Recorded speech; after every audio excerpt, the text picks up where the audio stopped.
Hi everyone. তো অনেক দিন পর ভিডিও বানালাম, যেহেতু শরীরটা খুব অসুস্থ ছিল। তো দেখো আমি এখন বাইরে বেরিয়েছি আমার ছেলেকে নিয়ে। কারণ হচ্ছে যে আমি যাচ্ছি আমার মামামকে আনতে, ও পড়তে গেছে, তো ওকে নিয়ে আসবো গিয়ে। অনেক দিন পরই পড়তে গেলে, যেহেতু পুজো ছিল বলে আর পড়া ছুটি ছিল বলেও যেতে পারিনি, মানে ছুটি ছিল ওই আর কি, যায়নি। তো এখন অনেক দিন পরই পড়তে গেছে, তো আমি ওকে নিয়ে আসতে যাচ্ছি। তোমাদের সবার পুজো কেমন কাটলো সবাই জানিও। আর ওখানে দেখো ওর ম্যাম বললো একটু দাঁড়াও, ও লিখছে। তো আমি একটু ওয়েট করছিলাম। তারপর ওর পড়া হয়ে গেল। দেখো আমার পাগলি বুড়িটা মাথায় একটা ফুল লাগিয়ে নিয়েছে, আবার ওটা আমাকে দেখাচ্ছে।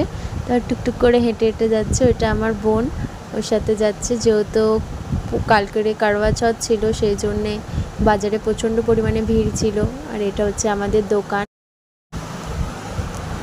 তো দেখো আমরা একটু আড্ডা মারছিলাম দোকানে বসে, একটু গল্প ইয়ার্কি করছিলাম, একটু টাইম স্পেন্ড করছিলাম সবার সাথে।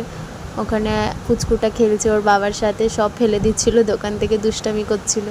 তারপরে আমার জামাইবাবু এসেছিলো, আমার জামাইবাবু বললো যে চলো তোমাদেরকে বাড়ি ছেড়ে দিই। তো আমার জামাইবাবুর সাথেই আমরা বাড়ি চলে এলাম।